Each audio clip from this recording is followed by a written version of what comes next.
10, 9, 8, 7, 6, 5, 4, 3, 2, 1. Happy New Year!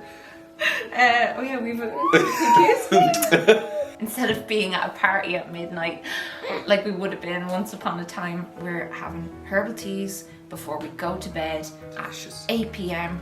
with the children for a sumptuous 9-hour sleep. 2025 is upon us, and if you've been around these parts for a long time, you might remember the monthly vlogs I used to make about 5 years ago, back when life was all about chasing new projects and travel and talking endlessly about where I wanted my life to go, because she was all about the manifesting. Then some life experiences rocked my beliefs a bit. You stopped vlogging at the right time. Like, imagine you were vlogging during the newborn stage or the pandemic. Like, it would have been a shit show. I do feel a bit like that meme, you know, where he blinks and it's like 2019 to 2024. I just feel like the past few years have just been such a blur, and only now am I actually alive again. Yeah. Nevertheless, there's something to it, you know, having a vision for your future and working toward that, because I'm now living the life I used to daydream about back when I made those vlogs. I have a home and it feels so warm and full of love. We ended the monthly vlogs with a fake baby, and now we have 2 real little humans that make our hearts explode every day and our blood pressure rise, but we forgive them. Thomas, who I had just started dating in the monthly vlogs, is now my husband. He is my rock, he is my best friend, and my job still gives me such a sense of purpose and connection. The effect we have on other people is the most important thing in life. It is such a valuable, wonderful part of my existence that I get to like make stuff and have people tell me that it made their day or life better. And a lot of you have reached out to me over the years telling me you still go back and rewatch my monthly vlogs for comfort in times when the internet just feels very, very loud. And so I'm bringing back the series. Not because I think my life is perfect and I want to like show it off. My life is far from perfect. Nothing is ever perfect. But I've never been more grateful for what I have. Like, I have my health back after experiencing chronic pain and fatigue, and it will forever remain my #1 priority for the rest of my life. And so if you need inspiration in that regard, come along with me this year. Also, I still have my dad. My dad has pulmonary fibrosis. It's a terminal illness. Thankfully he was able to, the dream, build a house next door to us, so I'm really glad that I'm going to be able to be there for him. And he's retiring soon, so that'll be lovely. We can create some amazing memories this year. And I'm on like a journey of discovery of who am I after children, you know, who is me now. And so I'm exploring some new hobbies. Erotic dancing, writing children's books. Weird to say those things in the same sentence, actually. Look, humans are multifaceted. Yeah, I've been thinking a lot about how happy I am to have those little time capsules of 2018 and 2019. While my late 20s vlogs were all about striving, my mid-30s monthly vlogs will be a bit more about holding and nurturing this life that I've built, shaping it exactly the way I want it to be, like I'm in a pottery class, you know. And I want to capture lots of moments for future me, but I also want to share with you in the hope that it makes you feel maybe less scared about getting older. Because while life doesn't necessarily get easier with time and age, in my experience it definitely gets richer. I'll stop blabbering. If you have a single question, you know, in terms of catching up, just about anything, ask me anything down in the comments, because in February I'll include a Q&A. In the meantime, here is January. Enjoy.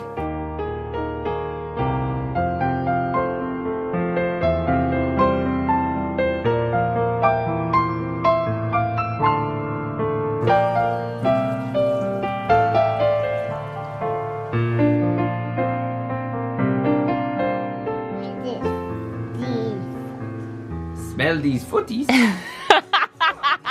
So what's his name? Spiral. The tooth fairy will give you a coin, but she'll leave something behind as well. And magic, some of her magic will go on him. And then he'll turn invisible. So beautiful. So beautiful. Look at that hair. That's what Mommy feels like.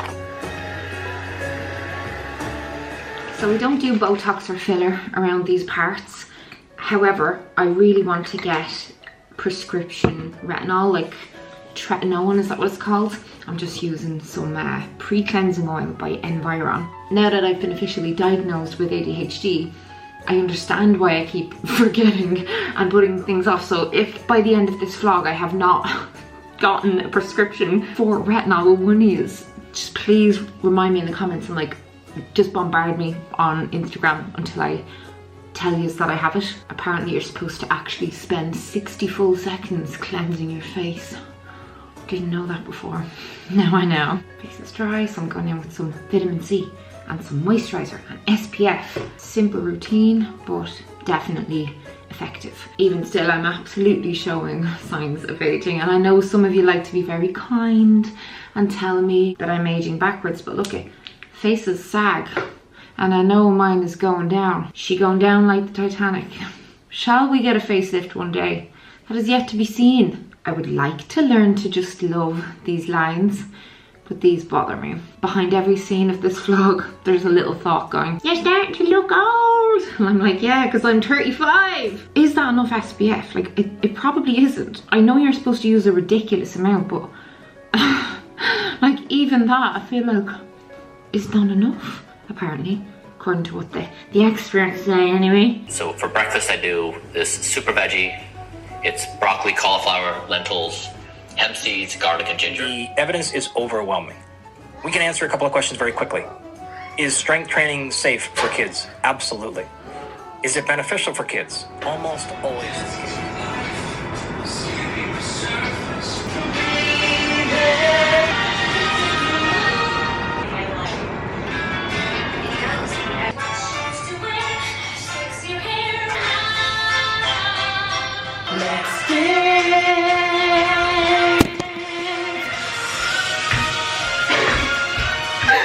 I'm making a cherry. These cherries? Is it nice? Do you like that cherry? It's delicious. It's delicious.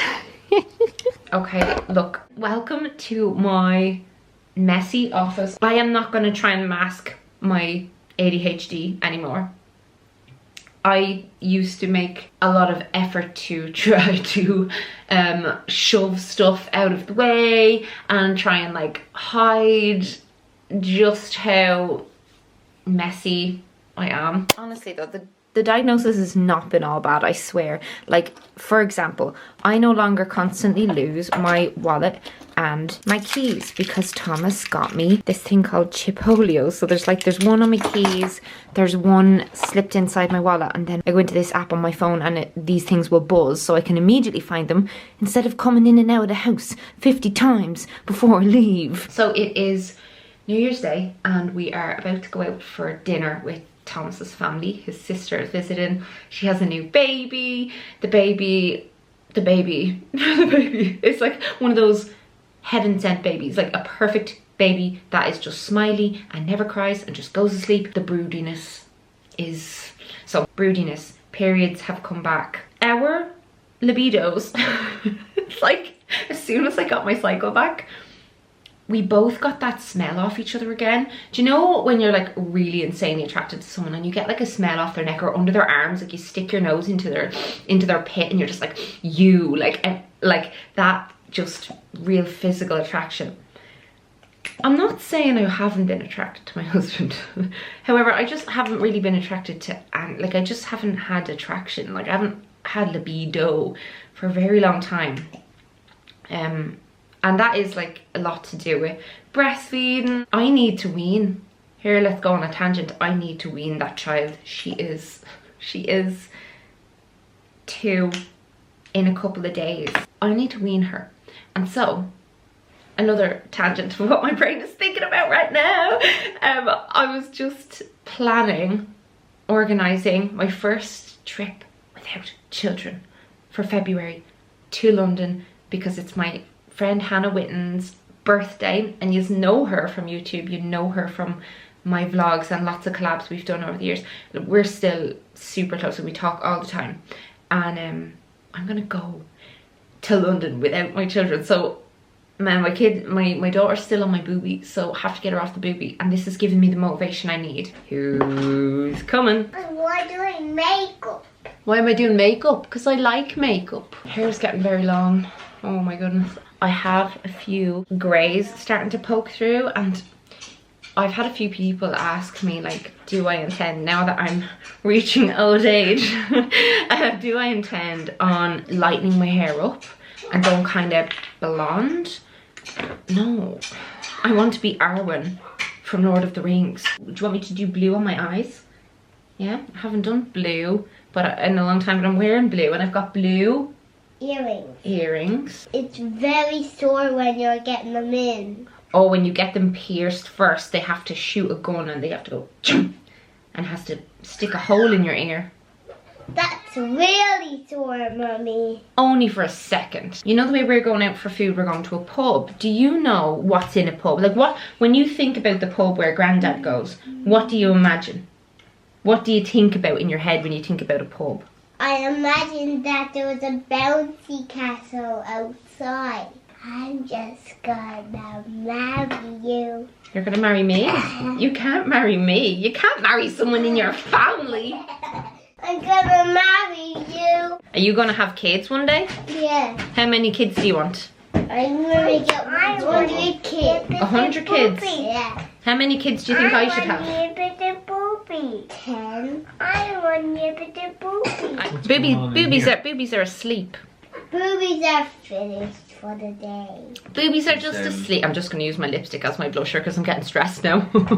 This is what we do when we don't know what we're doing. Was there someone talking about marrying you? He keeps telling me he wants to marry me. He gave birth to... What's your man's I name? Killed his father and married his mother. So yeah, I never do blue makeup, but I found this old makeup palette in my drawer. I have 3 favorite colors. Yellow, purple, and blue. Blue eyeshadow? Is that awesome? Yeah. Don't know about this. New year, new me. New year, new mommy. New year, new mommy? Yeah. Do you want a new mommy or do you want to keep me? Would you like me to stay being your mommy? Yeah. Good. One of the kids put these Simba ears on me, but not sure how I feel about the blue, but we need to pick a perfume. I'm thinking that it's an Armani She day, though Black Opium is calling. No, Armani She. I wanted a belt, but we've no time, but I'm wearing Tommy Hilfiger Genie jeans and then some leather Mary Janes from Joni Clothing. I have no idea. All I know is I was like, that is part of my colour palette. I apparently am a winter colour season. Like, apparently these colours suit me best based on my hair and skin and all that. Though there is some debate about that between you lot over on Instagram. And then I'm going to bring this red bag that I got on our family holiday to Italy there last summer. And that'll be me. Jacket. Driving on a country road in the dark and parking in a field. Yes, we were watching a couple of the last monthly vlogs as inspiration, and both New Year's, Melanie was saying she was going to drive, and she did it. 2024 was the year. We got there in the end, okay? We did it, guys. Got my little picture of Thomas randomly here. He watches over me when I'm driving to keep me safe. It has opened up my whole world. Your ears? And you love not having to be my taxi anymore. Yeah, that's great. Like, you can drink and I can go and collect you. Or you can be like, oh, I need this in the shop. And I'll be like, okay, on you go. We are at the Man o' War pub, and this is very famous, very well known, very Irish. It's a real Irish pub. We were here last week on a little date and it was live music and it was so nice. It's weird because even though I don't drink, I really like pub culture. Like, I love the atmosphere in a pub and the community kind of vibes, because we don't go to church, and I'm not saying the pub is like the church, but you know what I mean? There's just that community thing of everyone getting into a chat, or just like everyone being in the same room, and there's no other thing unless you're paying to go to classes, or you go to maybe the library, but it's not as fun. Just love a pub and go in and get a Guinness Zero. While in the merry month of May, not from me home I started, left the girls a tune, nearly broken heart, saluted father dear, kiss me darling mother, drank a pint of beer, me grief and tears is smothered enough to reap the corn, leave for I was born, caught a stout black torn to banish ghosts and goblins. This is one of those bathrooms where there's a mirror where you look amazing, and another where it's like this moment in that movie, it's complicated. Lovely. Nice. That's how I look in my head, and then I come over here. Why? Why?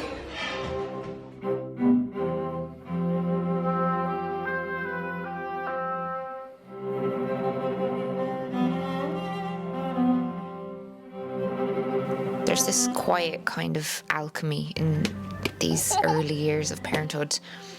A transformation so subtle, so gradual. You only really notice it in hindsight. Time reshapes itself around tiny hands and quick little feet. And these years, these messy, loud, fleeting years, are kind of magic. They're known as the magic years. It starts with the small things, ordinary things, pointing out the distinguishing features on animals, to children who still see those things as completely extraordinary. I'm Team Jacob. Their voices are so light and their curiosity is endless. They ask questions not to challenge the world, but to understand it, to weave it into a story that makes sense to their ever-expanding minds. And as I answer their questions, I realise I'm often telling myself the story too, like I'm rewriting the world in the way I once read it, long before time dulled the edges of wonder. I live for these moments, and they're not grand, they're not neatly framed, they happen in flashes. A little look here, a laugh there, a grasp of a finger. They end before you properly take them in, you properly notice them, but their weight accumulates. Like every single little moment is a stitch in a fabric that I will one day hold tightly long after these years have passed.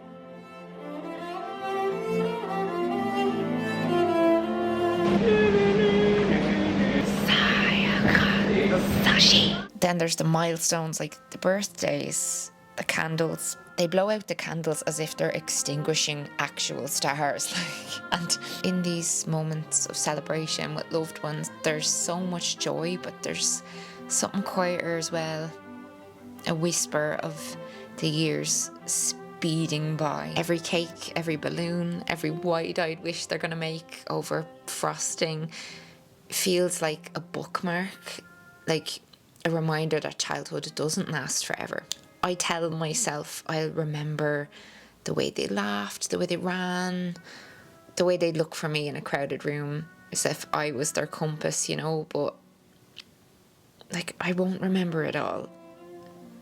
The details will blur, the specifics will fade, but I already know that what remains is something deeper, a resonance, a sense of having lived through something immense, yet completely intangible. The kind of thing you only recognise when it's gone. Such is life. There'll come a time when these days are looked back on with an ache, hopefully not regret.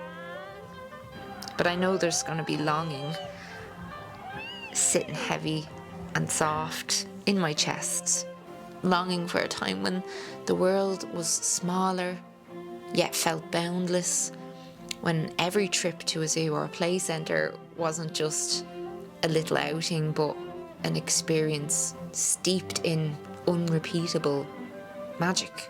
And I try to hold on to it. I try to stay present so hard, but the truth is the magic of these years isn't mine to keep. It belongs to them, their wild imaginations, their unfiltered joy. My role isn't to possess it and like you know, bottle it in a little jar. It's just to witness it, to bear witness to these years, and that's enough. It's enough to just have seen it, to have been a part of it, to have had these fleeting, messy, miraculous years pass through my hands like water, leaving behind the deep and lasting imprint of life lived fully. One day, these 2 tiny humans won't need me in the same way that they need me now. They'll step away. They won't want to hold my hand anymore. Their world will grow wider. Their adventures won't be tethered to mine. Well, maybe they will. Hopefully some of them will. I hope that we end up being great friends, but I want to be able to watch them go and live their life with pride. And yeah, there's so much ahead, but there's already so much past me. I've been a parent for 4.5 years. What the fuck?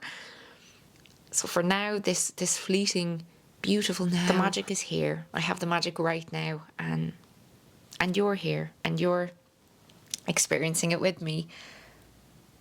And that's more than enough. That's more than enough. If you have ADHD, are you also just completely freaked out by big spoons?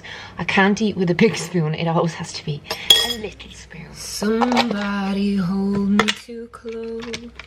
Somebody hurt me too deep. Somebody sit in my chair and ruin my sleep and make me aware of being alive. Being alive, being alive. Somebody need me too much. Somebody know me too well. Somebody pull me up short, put me through hell and give me support for being alive. Make me alive. Make me alive. Make me confused. Mock me with praise. Let me be used. Vary my days. But alone is alone, not alive. It's time to tackle this.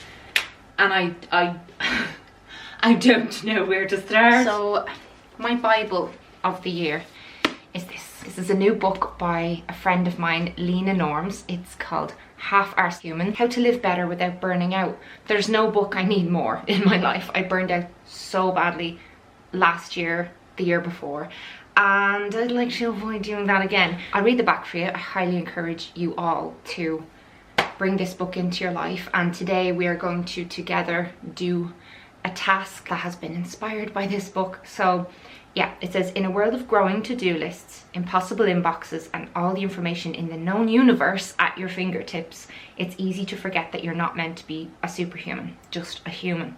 Enter the half-arse method to get to where you need to be so you can whole-arse what really matters. I mean, I've literally stripped down to sell this book to you with my body, because look, I know you're just a human, you love a bit of flesh, but I'm trying to trick you. Buy this, please. No, but really, I was just in the room having a little read while the kids have lunch with Thomas, and I got to this part. So, a half-arse checklist for your personal style. And I made a video last year about, you know, like me trying to figure out what is my personal style, and I have this idea in my head of my style, but then when it comes to what I actually wear every day, like what I mostly wear is a jumper and jeans, and that is a step up from where we were, which was just pajamas and activewear in the baby stages. But Lena here has a little checklist for if you're trying to figure out whether or not you should buy something, and I wanted to use this checklist to slice my wardrobe in half, because this room is messy and my ADHD is ruining it. I've always wanted a wardrobe like this, and it's full of stuff that I don't want to be in here. So the list this is like a tick the box list. It was made in a way I agree with. A lot of the older clothes in here probably don't fall into that category. Also, all of the pajamas, most of the underwear, that's one thing I will be considering more when it comes to adding to this wardrobe. Next, if I hung it on my wall like a piece of art, I wouldn't get sick of looking at it. I love that, and I'll be factoring in colour, texture, that kind of thing into that. Next, it reminds me of something I've loved for a long time, a film, a painting, etc. Again, adore that. That's the sort of thing that guides a lot of my clothing buying decisions. Same with this next one. It feels good to wear according to my own definition of good. It will spark playful conversations with people, and I would wear it even if I wasn't going to see another human all day. And that one is something I never really think about, but yeah, a lot of my clothes are not that category of clothes. A lot of my clothes are things that I keep for when I'm going out, and then in the house I just wear like cozies. She has also written, we are not our wardrobes. You will never look exactly like yourself. A capsule wardrobe is a fool's errand. I do agree. You don't have a moral obligation to wear clothes that match. Building a wardrobe is not a completable task. Absolutely agree. And you already have a personal style. Thank you, Lena. I need you in my life. I'm going to see Lena next month, and I'm very excited. We are going to see a show with our friend Hannah for her birthday, and I want to have this all read by the time I see her, but we're gonna use this list to help us decide what to keep, what to donate, what to give to friends. Where do we start? Maybe with this pile. Let's first tie up the hair, because the hair is gonna get in my way, and I need to dress myself in something cozy. Something that I will likely be keeping, because if it's the first thing I go for when I think cozy, you know, that's what I need more of. But I just want more outfits where it's like a shirt and jeans, like something really easy to throw on where I look presentable and I look put together. Because since I had kids, that is what I struggle with the most. Like I love like a jumpsuit, something that's just like one comfortable piece but it also looks lovely and you can just throw it on. I'm really not good at like styling an outfit and all the different layering, and I just don't have time, you know. Even now I can hear those children coming down the hall. We may have guests. Yeah, see, I'm just going for like, you know, easy jeans. This old jumper thing that I got in a charity shop a million years ago, because it has these little pearls and my earrings have little pearls. You can do a little front tuck. And now I don't feel like a slob. I feel like I've made some kind of an effort to look presentable. Feel free to do this with me. It's like that Eminem song, cleaning up my closet. But like, it's interesting because I also feel like I've been doing some metaphorical cleaning out of my closet recently as well. Like, as an example, shedding limiting beliefs. I, for a long time, wanted to start going to, you know, sexy dance classes, right? And I just felt like I couldn't, like, you know, I'm too old. I have kids now. I shouldn't want to be doing such things. I'm no good at dancing. Anyway, all this shite, right? And then in the past few months, I have been like, actually, who says any of that is true? Very much inspired by my friends Carla and Amy, both of whom you'll meet in these videos. I'm booking in for like a 3-week series of dance classes, but I wore this at a dance class. It's from the movie Closer with Natalie Portman, you know, the stripper scene. And yeah, I ordered the wig and everything, not very sustainable. But look, I'm keeping these, even though we're culling this wardrobe, I'm keeping these because I want to go as her for a couple of different Halloweens. I don't care if I'm 60. I'll be dressing up as Alice if I like and doing a bit of a sexy dance. Just stuff like having better boundaries with people. You know, not giving people so much of my energy when they give me none in return, and just not making so much of an effort when it's just very one-sided. You know what I mean? Just like protecting my energy really when it comes to relationships with people and all that kind of jazz. Let me know a limiting belief that you have about yourself that you would like to shed this year in 2025. So I already have a huge pile of stuff that I am giving away, and so much of it is beige. Like, I did not know I had so much beige stuff, like, and I would gravitate toward earthy colours, but according to the whole colour analysis thing, it really doesn't suit me and like washes me out. And ever since I found out that I'm like a winter, I've gone off colours like this that don't do me favours. I'm not just getting rid of everything beige though, like this, see, this has pops of red that does suit me, and this, it ticks many of the boxes. And I'm making great progress on the list. I am trying really hard to like organise, but this is going to be short-lived because I know myself. I am not going to lie to myself, but yeah, the things I'm keeping are definitely ticking off this. Well, as I said, there are things that I own that were not made in a way that I agree with. You'll probably have seen me wear this earlier in the vlog, but this was given to me by my mother-in-law recently, and that means I don't know if it was made in a way I agree with, but this is a piece of art. It reminds me very much of Wicked, which I have loved for like 10 years now. The book, the show, and now the movie. It's really cozy. People often comment on it, and I intend on swapping out the buttons. Then it will spark playful conversations with people. I really want to learn how to change buttons. That's something that I feel like some of my favourite cardigans have really unique buttons. I also very regularly wear this when I am not going to see anybody. So those are the criteria. Heavenly Lena said that if something ticks half of the boxes, so for example, like this jumper, these remind me of movies I like, they feel good to wear, I wear them when I'm not going to see anybody. So like they're the 3 boxes that I was taking mostly with my choices. Some of them I think fall under like would spark playful conversations, or like I like how they were made. Like Joni is a brand that I really support, and yes, some of these things, like I don't wear them often, however they just bring me so much joy. And like I still have my wedding dress. I would get rid of her, I'd sell her. Thomas won't let me. He insists that maybe one day our daughter will want to do something with the fabric, even though it takes up so much of this. But like, you know, let me know, what did you do with your wedding dress? Where I'm struggling is jammies, like PJs. They're just so comfortable, but so many of my PJs are like ugly, cheaply, terribly made. Like I'd get them from, I don't know, Primark or Tesco or wherever, and don't tick half the boxes. So look, we'll keep going, we're making fantastic progress. Check out that sunrise. We're going to check out the morning sunrise simply because we can now.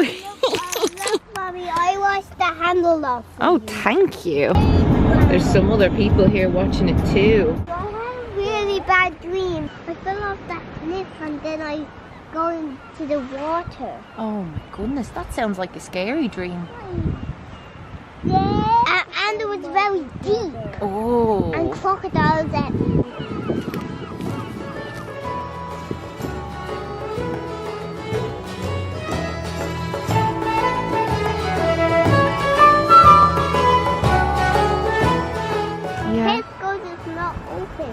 Tesco's is open actually, baby. It is? Yeah, do you want to go there with me?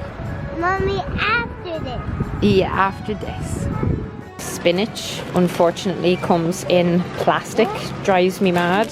Strawberries and blueberries as well. Bananas. Get 2 boxes of these organic apples. We always get sweet potatoes. Parsnips are one of my favourite foods. Roasted parsnips with paprika and olive oil. Avocados. We don't really buy more veg than that because we get a Drop Chef box once a week. Thomas loves the old Drop Chef. In a sentence, it's Irish HelloFresh. So it's like a meal kit delivery service, so you have to make the meals. It's not ready meals or anything like that, but I have to say I do think they tend to have fresher ingredients than HelloFresh had. The instruction cards are a little bit harder to follow, would be my only critique, but they just make our life so much easier. We end up having so many different herbs and vegetables over the course of the week because of them, so it's a great hack for the whole 30 plants a week gut microbiome thingy that all of the nutrition people go on about these days. So yeah, we got our box yesterday and the meals look really tasty. So we don't really need to get more veg, but I'm getting proper Greek yogurt as well. I always have this with my breakfast. For months I've been having Greek yogurt as my base in my breakfast instead of porridge, and it just stabilizes me, like my blood sugar. I don't have the peaks and crashes and the mid-morning, you know, cravings for cookies and all that stuff.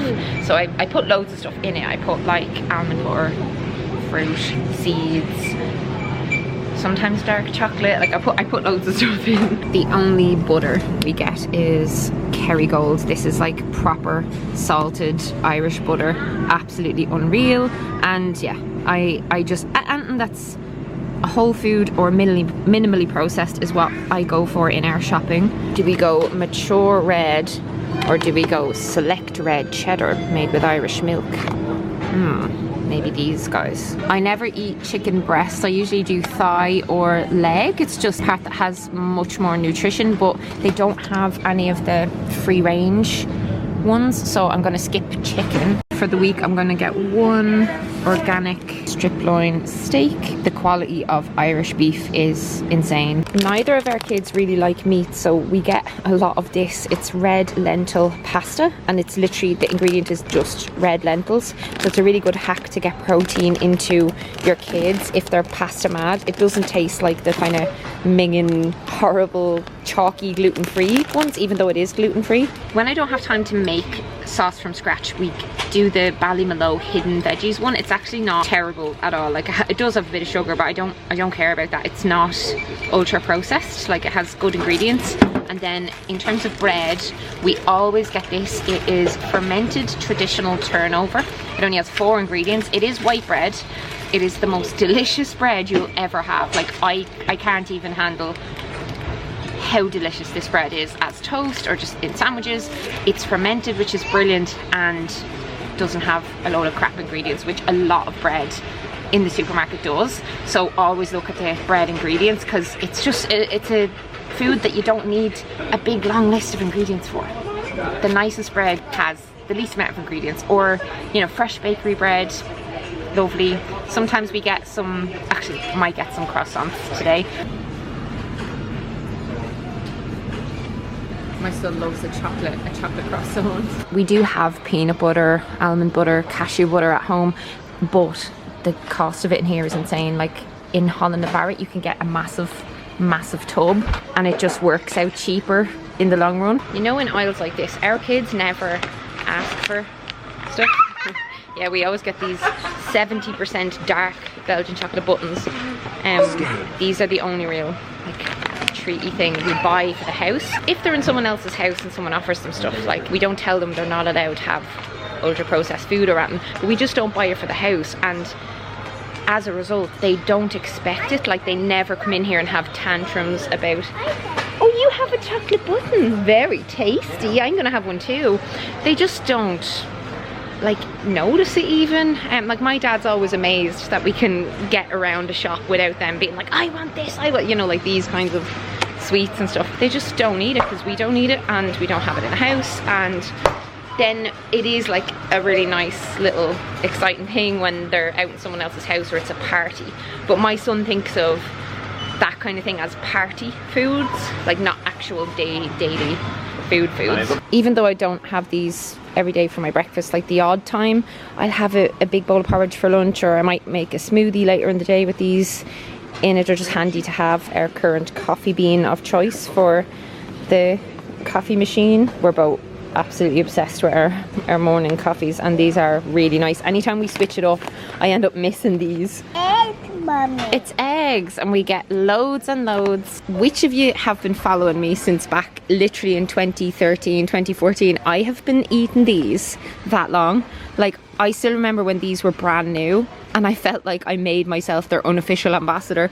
But I love the cashew cookie ones, the berry delight ones, and the Goodell cocoa orange, and both my kids absolutely love these. They're just made out of dates and cashew nuts. Bit of cocoa powder, orange extract. Love this section. So we always have walnuts at home, Brazil nuts, they are wonderful, pumpkin seeds, We get the ground up flaxseed as well, and we put that into like the kids' breakfasts and my breakfast and smoothies and stuff. We are all out of chia.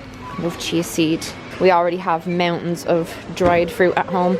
I love these. I'm not going to get them because you can make them at home much healthier. Peanut butter, milk chocolate, dates. It's such a combo. Just peanut butter, a date and chocolate. My. But these are not that great for you, but I love making them from scratch. And that's about it. The last thing I had to run back for was organic whole milk, and also we still buy. We're all waffle obsessed. So I am going to make my first attempt at the Toy Story room. So this is the wall of clouds from the first Toy Story movie. My son is dying for his room to look like this. So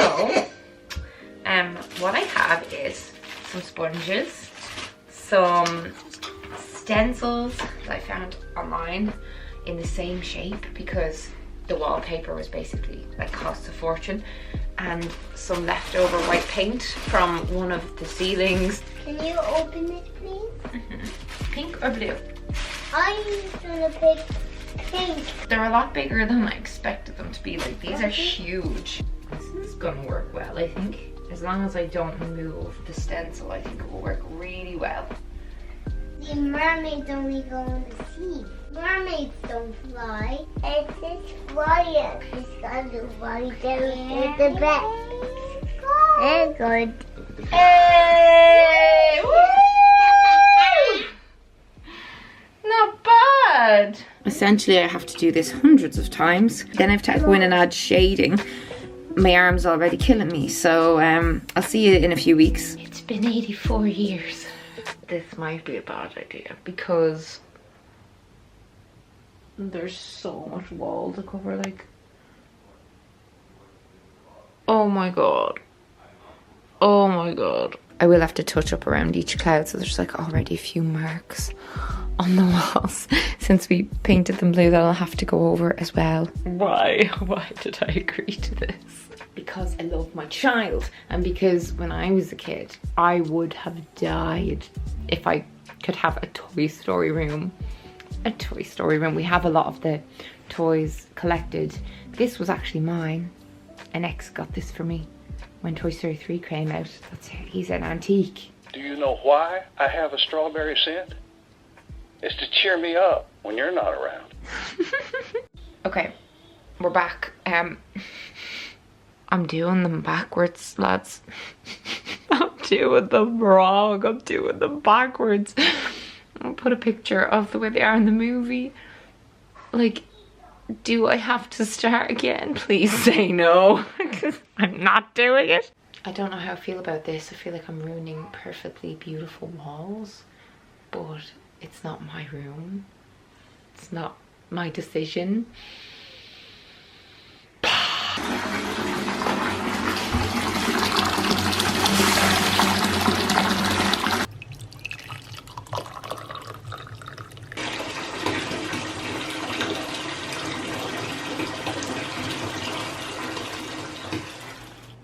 Good afternoon. It is a Sunday and Thomas is off and both the kids are asleep. So I'm gonna chat to you. I've loads to talk to you about. My god, it's really hard to get in the habit of this again. Like, I'm so used to not sharing my day to day, but I'm gonna make some dinner for us while I chat, and it is from Drop Chef. It's the sweet pepper and chickpea jambalaya. Quite hungry now though, so I'm probably gonna just swig some kefir and eat some mango. Yeah, something I haven't told you yet is I am a bridesmaid for one of my good friends, Vicky. The other day we accompanied her to a dress try on in Cavan. This was the shop we went to and they had some unbelievable dresses. Like, I cannot tell you how annoyed I get when I think back about my wedding and how I bought the first dress I tried on. But yeah, we watched Vicky try on some stunning dresses. She found the dress and, like, no words.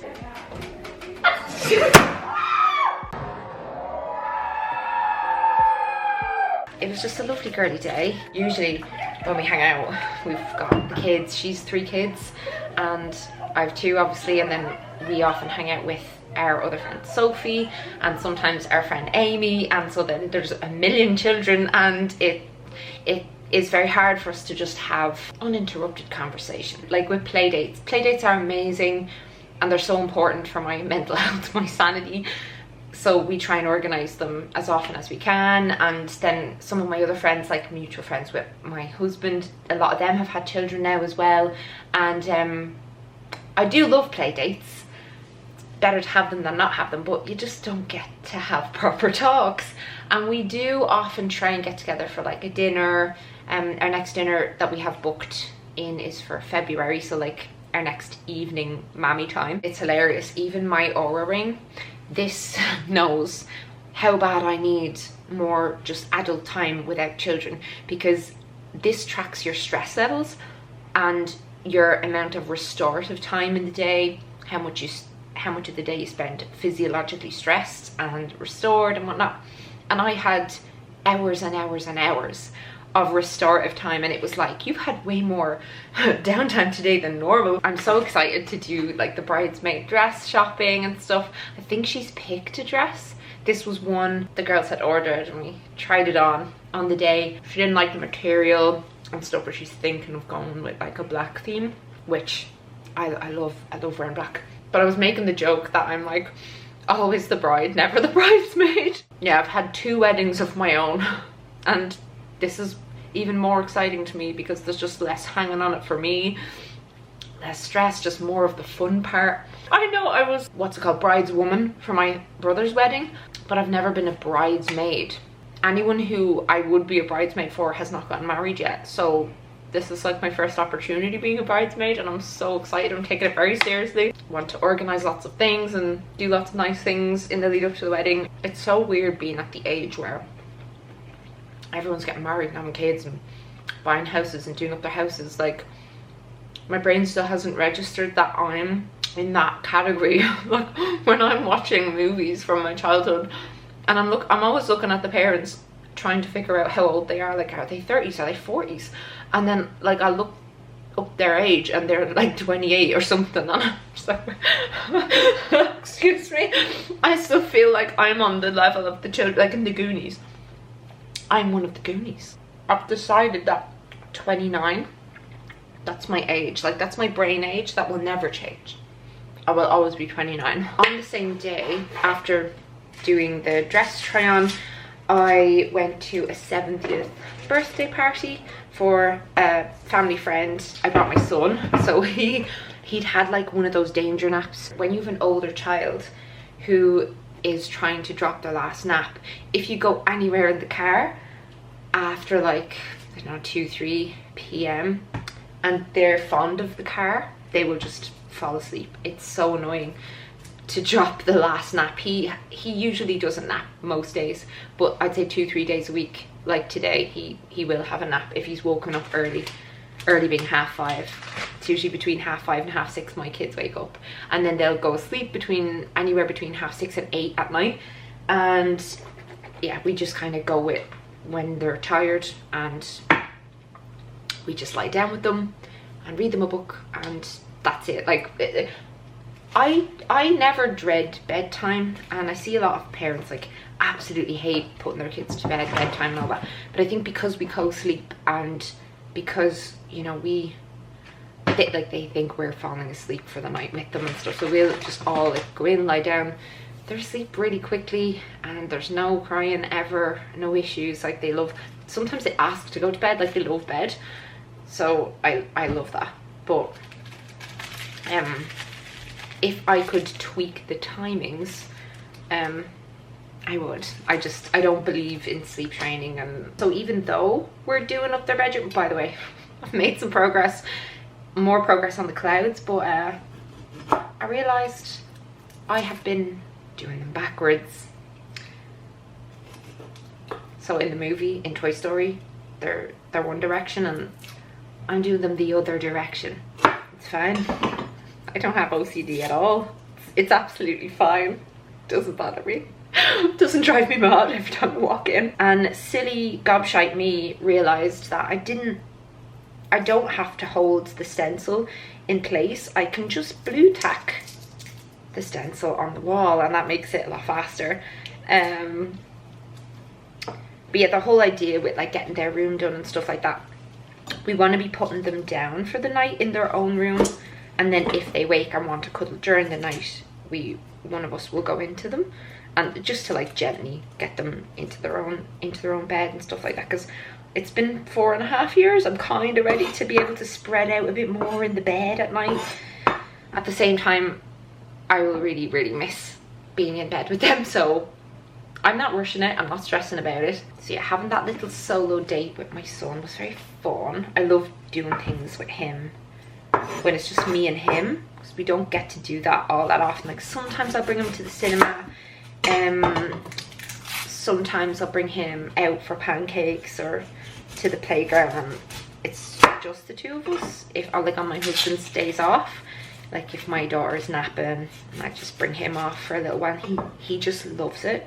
Like he gets really, really excited. It makes him feel real special. He is special, but it makes him feel special, because I think, you know, when you throw a sibling in the mix, that real one-on-one connection time, you have to make space for, or it just doesn't happen.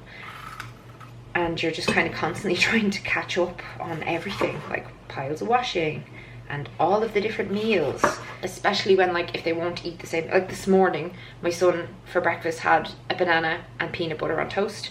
My daughter, all she wanted was a load of berries, so she had like strawberries and blueberries, and that is fine because it's so quick. But then when it comes to like cooking, and if they won't eat the same thing, or if they're, you know, wanting different things, I know I don't have to like give in and make them separate things, but it's easier said than done. Like if you want them to eat, and you know, like if I put a certain meal in front of my son, like I don't know, an omelette, like a cheese omelette, he'd be like he just wouldn't touch it. I've tried so many times the whole expose them to the food, blah blah blah, X amount of times. I've done that, and it just, like certain things he has tried and all, it does work, but it's very slow. So you have to kind of offer that and something you know that they will eat. So that's typically what I'll do. Like I'll make something, say for us, say this meal, my daughter will eat a raw bell pepper, she'll eat anything, but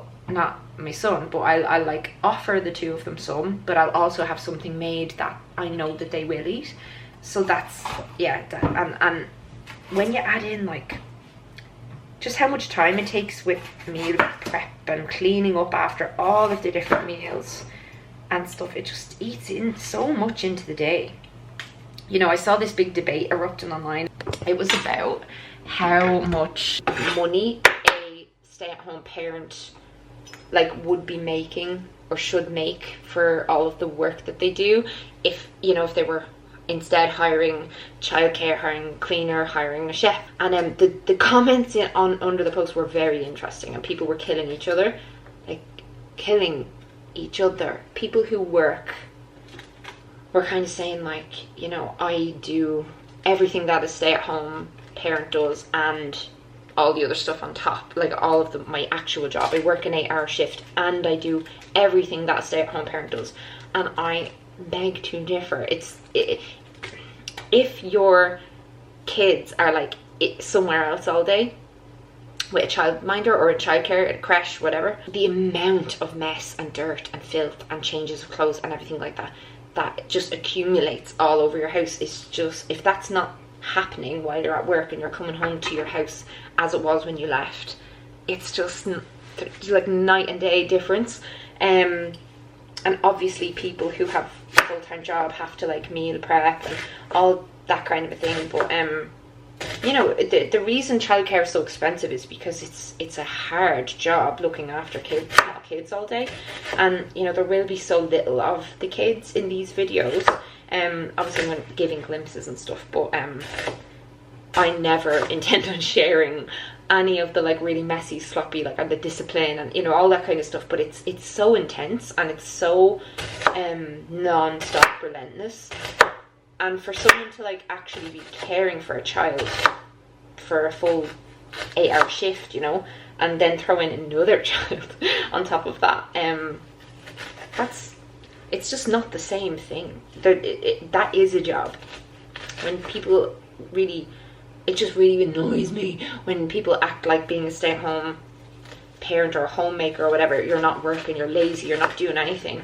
You never stop. Like, you don't stop. And I tend to be less stressed, according to this hour ring, if I'm like editing a video, which is kind of the equivalent of having, you know, being at a desk at an office job and doing just kind of admin-y tasks, like, because editing, you're just focused on, you know, doing this and adding this and cutting this, and it's very like a job kind of task. And I admittedly work part-time, but what I'm saying is I'm less stressed when I'm working, and anytime I have any kind of work, this registers that as less stressful than the work I do as a mother, which is obviously unpaid. But there's just this big interesting debate on that, and I would love to know your thoughts on, like, you know, do you value the work of stay-at-home parents? Speaking of the stay-at-home parent stuff and just parenting in general, schools, primary schools, we're already there. I don't know how I'm gonna cope. Like, he'll be gone even longer. He loves preschool, and do you know what, his teacher the other day had me, like, I was walking home from dropping him off crying. I like to walk a lot of the time because it's one of the only, like, longer stretches of walking that he would do in a day, even though I can drive, you know, if it's icy I'll drive. But she was saying that he's like the leader of the class, and all the kids like love him to bits. When he comes in, they all give him a hug, and he's just so nice to other kids. And she just said he's an absolutely delightful child, and very intelligent, and very content, and very happy. And I just yeah, so here in Ireland they do preschool and then go on to primary school when they are like 5 is the kind of average age, and 5 is the age that was recommended by my friend Sophie, who is a primary school teacher. So we're sending him when he turns 5, and that's in September. So we right now are trying to pick a primary school. He's been accepted by 2 primary schools, and they're both lovely, but there's big pros and cons with each one. So we had to bring him to each of the schools yesterday. I don't want to show even the school that he doesn't end up going to. I don't want to show the potential school that he's going to, for, you know, safety reasons and stuff. But both of the schools are a drive away. They're both kind of country schools. They're smaller. One of them is a shorter drive. That one has a uniform, and my son really wants a uniform. And the cons are that there's more students to each teacher, and while it's lovely, it doesn't have the same, I don't know, there's a magical atmosphere about the other school. The other school is a really small school, teeny tiny school. He'd have so much time with his teacher, though there's no uniforms there, and it's a fair drive away. Like, it would be a lot of time in the car every day, and I have to think about when my daughter's in preschool as well, how to line them up. So my brain is very busy trying to pick this, because it's a very consequential decision where you're going to send your child to primary school. They say that where they live and mainly their school environment and their peers and stuff has a huge role in shaping who they're going to become. It's a big deal, and I know I can just change it, but I was in a few different primary schools, and I hated constantly moving. You know, you'd make friends and then you'd be gone, and I really struggled with that. And the wee lad has a favourite, and it's the one that's very far away. So I'm asking like everyone's opinions. How did you decide on a school if you've been through this life stage already? And oh my god, so one of my best friends, Sarah, just had her baby, and I can't tell you how happy I am for her. I've known her since I was 16. Like, I've known her a lot longer than I've known my husband, and she has wanted to be a mammy as long as I can remember. She's been talking about wanting kids since our early 20s, and it wasn't happening for her. So she got a sperm donor and she's doing it by herself. Like, she's going it alone. And we just really admire her for taking control and ownership of that decision, that situation, and doing the thing that she's always wanted, not depending on whether or not a man is in the picture. And she said she'd be up for doing a video with me about that, like to talk through it, because so many people are kind of in this situation and they're, you know, they've got their kind of ticking clock thing going on in their brain. And I didn't ask her. I wasn't like, do a video with me about it. She brought it up. And I've got a few friends who've brought up wanting to share their stories on my channel. Like my friend Amy, her daughter died a few days old, and she wanted to share about, you know, infant loss and her experience, but also how you can best be there for people who've gone through that and all that. So I have a few friends with kind of different stories related to motherhood, and I sort of like, should I make a series about that? Like, are there enough of you who are interested in that kind of, I don't know if me banging on about like mommy things is very boring for some of you. Maybe some people just won't watch these vlogs because I'm a parent, because they can't relate to that, or they're just not interested. But I know a lot of you, even though you don't want kids or aren't having them, haven't had them, have said to me that you are interested because like your siblings are having children and all that, and it's nice to be able to understand you know, behind the curtain. Sarah has got great support in terms of like family and friends and stuff like that. I am either going up to her for a week soon, or she's going to be coming here for a week. So if she's coming here for a week, there'll be lots of newborn chats, and maybe we could do that video then, like during one of the baby's little wee naps. See, I'm desperate to be around a baby, but I'm also like desperate to not get pregnant again right now. And I don't know, I kind of almost want to be left alone with a newborn and my 2 children, just to like get a sense of how mad it would be. Even though if I have another baby, my 2 will be much older by the time that I do that, because I am not having another baby anytime soon. No way. Get away from me, Thomas. Do allow me to demonstrate the magic of cinema. Amazing magic. I am fantastic. A most powerful witch. I've given more to Thomas. This is very spicy. Very spicy.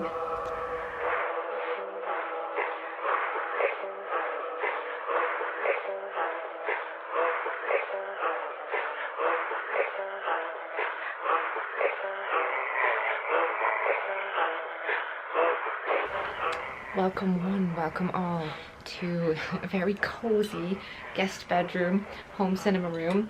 I thought I'd come in here for some movie chats. New little movie chat segment that I want to have in these vlogs. So if you follow me on Instagram, you'll know I mentioned Eyes Wide Shut as something I wanted to talk to you about. I am on the biggest erotic thrillers buzz. Oh my god. So something I didn't vlog the other day, Thomas and I went on a date. It was our first date since before Christmas, so we just didn't want to think about a camera, but we went to see the new movie Babygirl. It's about this high-powered CEO, and she basically jeopardizes her entire career and her family by engaging in a passionate affair with a much younger man, her intern. It's about a consensual dom-sub relationship, like think 50 Shades except good. You know, I love the movie Secretary, but I preferred Babygirl, probably because it's like an older woman, younger man dynamic, which we rarely see, but I just adored it. Ultimately, through the affair, her husband learns how to sexually satisfy her and like learns what she needs, and it actually strengthens and improves her marriage. Now it takes a lot in a story to get me to root for an affair. Usually I'm just like, but I just loved this movie. I gobbled it up. I've seen a lot of people online being like, oh, why would some wealthy woman with a loving family go for an intern? You know, it's just so unbelievable. The most unbelievable thing about Babygirl is that anyone would cheat on Antonio Banderas. If you've seen it, the George Michael father figure dance scene that now lives in my mind rent-free. It was beautiful. I made a reel kind of inspired by that, and the director of Babygirl shared it on her Instagram stories. Anyway, ever since, Thomas and I are watching all of the erotic thrillers that I've never seen. It's never been my genre. But you know, we've watched Fatal Attraction. Tonight we're watching Basic Instinct, and Eyes Wide Shut was a moment. So because Nicole Kidman is in Babygirl, a lot of stuff was coming up in my algorithms about Eyes Wide Shut, and I realised I'd never seen it. It's Stanley Kubrick's last movie, and I love Stanley Kubrick movies. You know, from The Shining to 2001 to A Clockwork Orange. He created some of the most iconic movies in cinematic history. He was so influential. He was renowned for his like meticulous approach to filmmaking, and yeah, he was just a visionary. So I don't know why I never watched this. I knew random little facts about it as well, like it was, I think it still is, the longest continuous film shoot in history. And watching it, I don't really understand why or how, but anyway, Eyes Wide Shut. It's a long, strange movie. Like, it feels very unfinished. Rewind. It stars Nicole Kidman in her 30s and her then husband, Tom Cruise. So, real life married couple playing a married couple, which just added this extra layer. I suppose the chemistry was amazing between them. Tom Cruise was really hot in the 90s. Why did I never see it before? I used to just be into villains. Like, I used to be just like, you know, Gary Oldman's Dracula, eat me up. I never really liked the good guys. Not that he's a good guy in this movie, but you know, he's just a real leading man type. And oh, maybe it's because Thomas has a similar haircut. He has a real 90s dad haircut right now. Hey, great gift, Dad!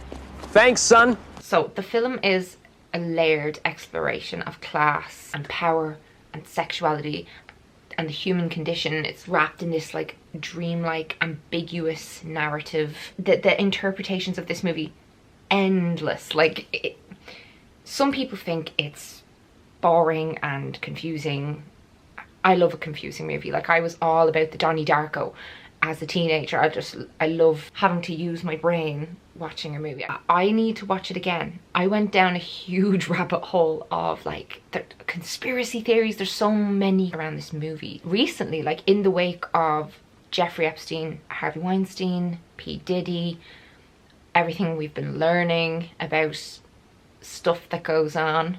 And you know, I have had dalliances with LA, and you know, I lived there briefly and have heard certain things and met certain people and that kind of a thing. So I know there's some stuff that happens, but lots of people think that Eyes Wide Shut is Kubrick trying to alert people to real life secret societies and like all of the weird, bizarre, exploitative acts practiced by the wealthy and the famous behind the curtain. The same people who believe this believe that Kubrick was murdered for this movie because he died a few days after showing the cut that he'd made to executives. Yeah, so lots of people believe this was orchestrated. Allegedly, over 20 minutes of the film were removed.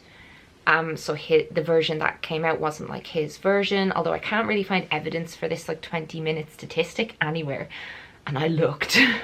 This is my current hyperfocus, ADHD hyperfocus. Hello! So yeah, this film is quite old and it's still being constantly talked about and critiqued and pulled apart and analysed. And there's a lot of speculation about what was included in the apparent like stuff that was cut from the original version. Everything from the inclusion of children in the kind of cult orgy scene. There's theories that his family's lives were at risk unless he handed over his daughter. In the final scene where it appears like the daughter is being either given to the two old men who repeatedly appear throughout the movie and are referenced throughout the movie, or that the two old men have kidnapped her, because there's this scene at the end of the movie where they're in a toy store and they're constantly being interrupted by their daughter and they keep looking at her, and it makes a point. Like, Stanley Kubrick was just like very, very, very, very specific about what he was filming and how he was filming it, And it just makes a point of constantly drawing your attention to the daughter, and then out of nowhere, yeah, she goes off and you see her following these two old men, and Tom Cruise and Nicole Kidman, like, they're having a conversation, and they just have, like, forgotten that she's there. They're not looking for her. You don't hear anything from her. And so there's just so many theories about that. Like, even recently on the Joe Rogan podcast, I know he has some very questionable guests. Who was it? This guy was on with Quentin Tarantino, and he was saying that, yeah, the original movie had an extra narrative, like an entire voiceover was removed. So there's lots of scenes that are just really weird and long, and it seems like maybe there should be some words happening. Sure, he may have been trying to say something with certain choices he made in the movie, but I don't think he would have included some of these things that people think must have been filmed and then removed. Assuming he'd get away with that, like get that movie past executives and into cinemas, like on the slide, like, you know what I mean? I've been on sets and I know that, like, there would have been hundreds of people who were aware of all this kind of content that didn't end up making the final cut. It's just not very plausible to me. The theory that lots of the movie is a dream or a nightmare seems most plausible to me. Like, the idea that it's exploring the tension between dreams and reality. Bill's subconscious fears about fidelity and his own inadequacy, his internal struggles with temptation and insecurity in his marriage, how a kiss that's only imagined in your mind can be as if not more powerful than any act that you actually partake in. How there's so much about our partners that we'll ultimately never know, because we all have an internal world. And yeah, the reason I think this seems, there's a few reasons I think this seems most plausible, is because there's a lot of mirroring between scenes that are like, would be real life, kind of at the start with the party they go to and everything, and then other scenes that may not be actually happening, in terms of gestures and colours, and there's so much. There's so much. It goes so deep. I've watched a million videos about this and I'm just like... And the source material, like, the movie is loosely based on a novel called Trom Nouvelle. Am I saying that right? And that translates to dream story. But yeah, to me, I don't know about you, if you watched it, but well, share your thoughts below, please. But to me, it was clearly about sexual liberation and suppression. Like, personally, I believe it's less about the elites and more about the human experience, but it could totally be about both. It's Kubrick. I really enjoyed it. I think it's about the masks we wear in life, both literal and metaphorical, the hidden forces that shape our fears and our desires, even our relationships. And I love how it explores trust and the fragility of marriage, of intimacy, and the allure of the unknown. Like, such a mesmerizing movie. I found the soundtrack so chilling. One of you messaged me on Instagram when I brought this movie up, being like, please don't include any of the soundtrack when you're talking about Eyes Wide Shut in your vlog, because you'd heard it and you said it terrified you for years and years. So I dare not. Please let me know what you thought about that movie, and if this should be a monthly little segment, because I would really enjoy that. I have long wanted to have some kind of a little film club thing online, and I've toyed with the idea of having a Patreon and everything like that, but really I don't want to add another subscription to what you guys have to pay. I recently added up my subscriptions, and holy fuck, Netflix, YouTube, I got rid of YouTube. YouTube had hiked up the price for YouTube Premium without me knowing. But yeah, Disney, Amazon Prime, Now TV, Spotify, there's too many. There's way too many for my liking. And I know it is amazing to support people on Patreon. I just feel like for lifestyle content, for like what I make and what I do, and for the amount of sponsors that I get, like, I'm doing pretty well financially. Like I don't feel like I need the Patreon, so we're going to park that for at least another year. And maybe in a year I might be in a place again where I can start making short films again and writing another novel, and because this year I want to just keep things nice and calm and relaxed and chill, but next year maybe like bigger and brighter things that a bit of support might be very nice. Also, why does this jumper look so blue? Love you and leave you with the revelation that my jumper is in fact purple, so you can never believe anything you see online. I'll see you in February, guys.